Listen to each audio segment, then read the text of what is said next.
1절 솔로몬의 잠언이라 지혜로운 아들은 아비를 기쁘게 하거니와 미련한 아들은 어미의 근심이니라. 잠언은 크게 7단락으로 나눌 수 있습니다. 지금까지 보면 보통 내 아들아 이렇게 해서 시작이 됐는데 10장은 보면 솔로몬의 잠언이라 이렇게 시작이 되죠.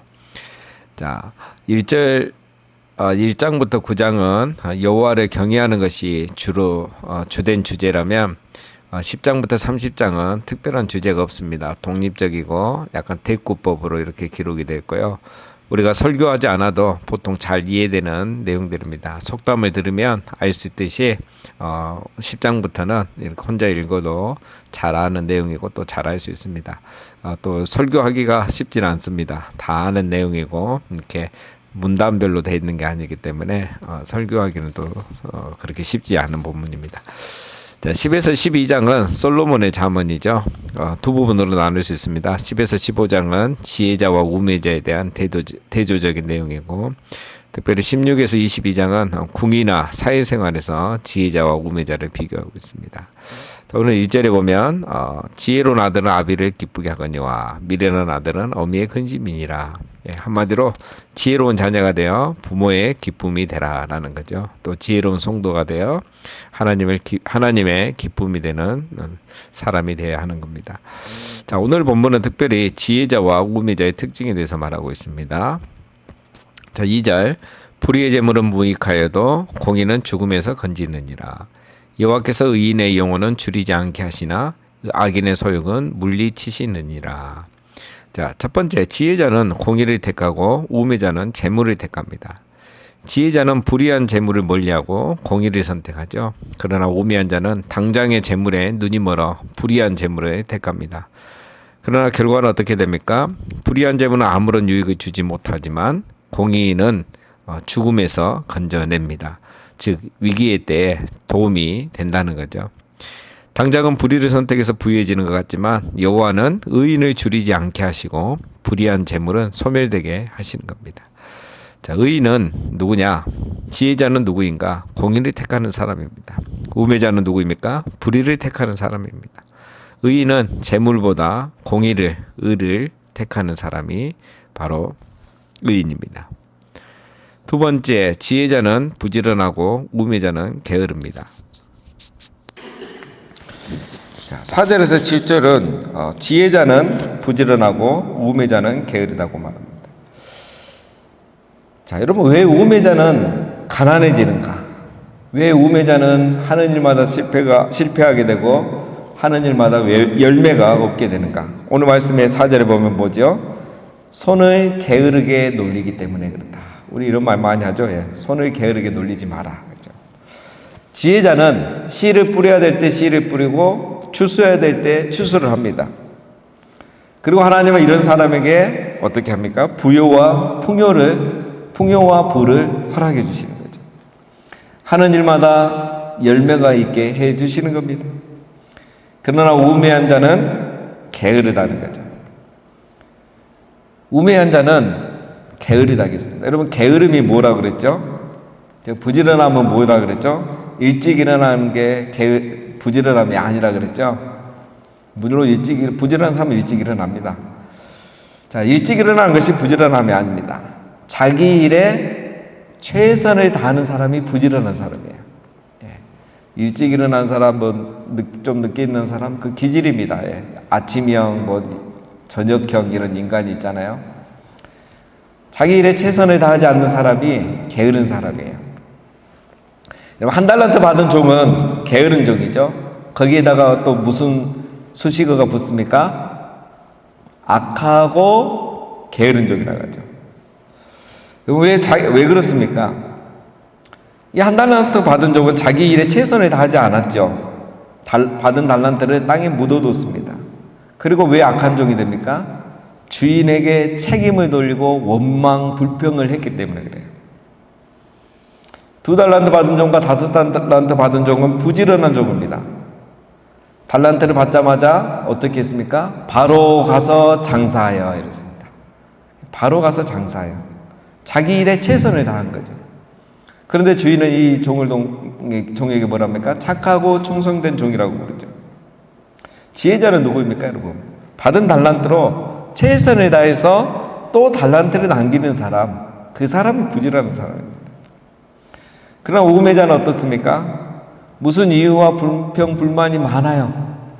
그리고 자기 합리화를 하죠. 나는 열심히 하고 잘할 수 있는 사람인데 주인 당신이 인색한 사람이니까 나는 그냥 이거 땅에 묻어뒀다. 이렇게 하죠. 자기를 합리화합니다. 여러분 결과는 어떻게 됩니까? 오늘 6절에 보면 의인의 머리에는 지혜자의 머리에는 복이 임하지만 악인의 입은 독을 머금는다는 거예요. 여러분 잠언의 표현이 너무 감동적이지 않습니까? 의인의 머리에 지혜자의 머리에는 복이 임하는 거예요. 여러분 우리가 부지런하게 자기 일에 최선을 다하면 복을 받게 되어 있습니다. 심는 대로 거두게 되어 있어요. 자꾸 최선을 다하지 않으니까 안 되는 이유를 찾는 거예요. 그렇죠? 그러나 악인은 어떻습니까? 이 악인의 입은 독을 먹느냐. 뭔가 앞뒤 대꾸가 안 되는 것 같은데 여러분 정확하게 표현된 겁니다. 의인은 부지런하게 살기 때문에 복을 받는데 악인은 입에 독을 먹는다는 거예요. 한 달란트 받은 종을 생각하면 됩니다. 한 달란트 받은 종은 최선을 다하지 않고 뭐합니까? 입안에 독을 머금고 있어요. 불평, 불만이 가득하고 주인에 대해서, 사장님에 대해서 불평이 가득한 거예요. 독을 머금고 있는 거예요. 한 달란트 받은 종을 생각하시면 되는 겁니다. 결국 어떻게 됩니까? 그 독은 자기를 죽이는 거죠. 한 달란트 받은 종은 그 독에 의해서 자기가 죽죠. 악하고 게으른 종이 되어버린 거죠. 그렇게 되는 겁니다. 자, 그 다음에 또 7절에는 뭐라 합니까? 사람들이 의인을 기념할 때, 의인을 만할 때는 칭찬을 해요. 그러나 악인의 이름은 썩게 되느니라. 이 말은 악인의 이름은 잊혀지는 거예요. 지혜자가 지금은 뭐 어리석은 것 같고 그런 것 같지만 지혜자를 사람들은 기억하는 겁니다. 자, 마지막 세 번째, 지혜자는 말이 지혜롭고 우매자는 말이 우매합니다. 자, 8절, 마음이 지혜로운 자는 계명을 받거니와 입이 미련한 자는 멸망하리라. 바른 길로 행하는 자는 걸음이 평안하려니와 굽은 길로 행하는 자는 드러나리라. 눈짓하는 자는 근심을 끼치고 입이 미련한 자는 멸망하느니라. 마음이 지혜로운 사람은 말씀에 순종해서 입을 제어합니다.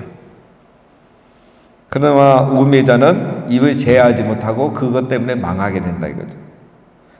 여러분 지혜자의 말은 왜 지혜롭냐? 지혜자의 말은 하나님의 말씀에서 나오기 때문에 그렇습니다. 하나님의 말씀은 늘 묵상하고 말씀을 받아들이고 그 말씀에 순종하기 때문에 지혜로운 말이 나와요. 그러나 우매자는 자기 욕망에서 말이 나오기 때문에 지혜롭지 못합니다. 그래서 9절에 보면 말을 지혜롭게 하면 삶이 평안하지만 말을 제어하지 못하고 살면 여러분 그래서 그릇되게 살면 결국은 그 열매를 자기가 먹는 거죠. 그래서 안 되게 돼 있죠. 10절은 또 이렇게 표현합니다. 여러분 눈을 흘기면 눈짓하는 자는 근심을 끼치고 이 표준 세 번역을 보면 어떻게 번역했냐면 눈을 흘기면 고난이 생기고 입을 어리석게 놀리는 사람은 멸망한다. 말은 여러분 입으로만 하는 게 아닙니다. 우리 대화하다 보면 딱 째려보고 착 꼬라본다 하죠. 흘리기는. 그것도 여러분 그 언어는 여러 가지가 있잖아요. 무언의 언어, 눈빛, 표정, 음색 이게 다 언어잖아요. 눈을 흘리는 것도 그렇다는 거예요. 우매자들은 그렇게 한다는 거죠. 그래서 남에게 근심을 주고 상처를 주는 거죠. 자, 지혜자의 말이 여러분 지혜자는 말에 지혜롭습니다. 그래서 결국 어떻게 됩니까? 14절에 보면 의인의 입은 생명의 샘이라도 악인의 입은 독을 머금었느니라. 미움은 다툼을 일으켜도 사랑은 모든 허물을 가리느니라. 명철한 자의 입술에는 지혜가 있어도 지혜 없는 자의 등을 위하여는 채찍이 있느니라. 지혜로운 자는 지식을 간직하거니와 미련한 자의 입은 멸망에 가까우니라. 계속 똑같은 얘기죠. 그래서 여러분 지혜자의 말은 지혜가 있기 때문에 어떻게 되냐면 지혜자의 말은 생명의 샘과 같다는 거예요. 무슨 말이냐? 말로 사람을 살리는 거예요. 그 말이 사람의 마음을 시원케 해주는 거예요. 말 한마디로 한 사람에게 샘물과 같은 그런 효과를 일으키는 거예요. 그러나 우매자는 어떻습니까? 악인의 입은 독을 머금었느니라. 또 나오죠. 독을 머금은 늘 말 안에 마음 안에 독이 있는 거예요. 그래서 그 지혜자가 아닌 우매자 악인은 말을 하면 사람에게 상처를 주죠. 독이 나오니까. 그래서 여러분 어떤 분들 이렇게 대화를 하다 보면 생각보다 의외로 여러분 독을 머금고 계신 분들이 많아요. 말을 항상 우리가 살리는 말을 하느냐 죽이는 말을 하느냐 잘 분별해서 해야 돼요.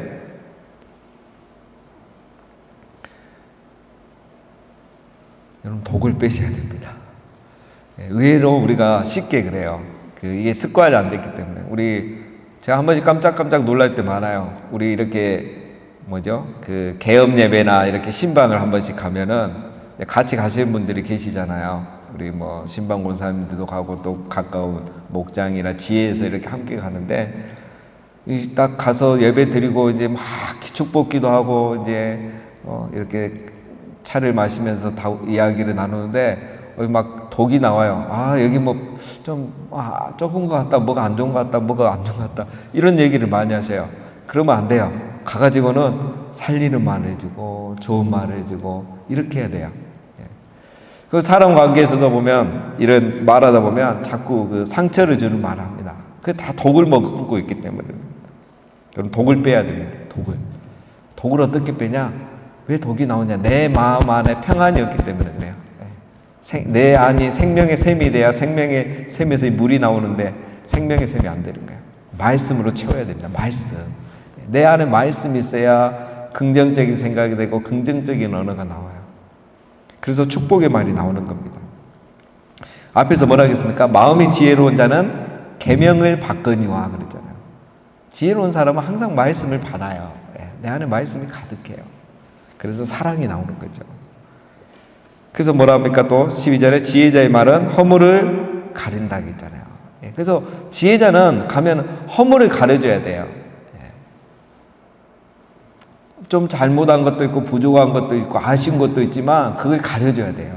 그래서 말을 지혜롭게 해서 도움이 되는 말을 해줘야 되는 거죠. 여러분 지혜자는 사랑으로 말하고 우매자는 미움과 시기와 질투로 말하는 거예요. 그러니까 좋은 말이 안 나오는 거죠. 독이 나오는 거죠. 이게 바로 지혜자와 우매자의 차이점입니다. 자, 마지막 이제 정리가 됩니다. 15절부터 반복 정리입니다. 15절 부자의 재물은 그의 견고한 성이요 가난한 자의 궁핍은 그의 멸망이니라. 가난한 자의 궁핍은 그의 멸망이니라. 그럼 가난한 자는 다 멸망한다 이 말인가? 아니죠, 여러분. 우리가 가난할 수도 있잖아요. 그리스도 안에 있다고 다 부자가 되는 거 아니잖아요. 가난할 수도 있습니다. 가난한 나라도 있잖아요. 여기서 가난한 자는 뭐라겠죠? 게으른 자를 말합니다.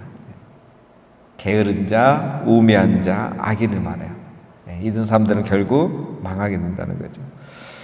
그러나 부지런한 자는 누구입니까, 여러분? 충성된 자, 지혜자죠. 결국 그들은 그의 삶의 열매가 많아지고 그들의 삶과 열매 자체가 뭐가 되면 그들에게 견고한 성이 되는 거예요.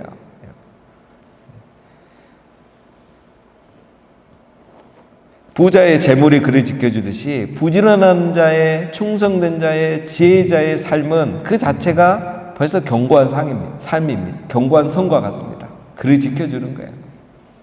오늘 우리가 이제 그 내용을 살펴봤죠. 자, 16절. 의인의 수고는 생명에 이르고 악인의 소득은 죄에 이르느니라. 자, 의인의 수고. 자, 부지런한 자, 충성된 자는 생명에 이르게 되어 있습니다. 살게 되어 있어요. 되게 되어 있다는 겁니다. 그러나 악인은 무슨 소득을 얻든 결국은 그게 죄에 이른다는 거죠. 지금 당장 나은 것 같지만 결국은 그게 죄가 되고 자기를 망하게 한다는 거죠. 결과론적인 평가죠, 이거는. 자, 마지막 17절. 훈계를 지키는 자는 생명길로 행하여도 징계를 버리는 자는 그릇 가느니라. 결국 징계를 버린다는 것은 책망 듣기를 싫어한다는 것 말입니다. 지혜의 말을 듣기 싫어하는 거죠. 아무리 설교를 해도 이게 내게 들리지 않는 거죠.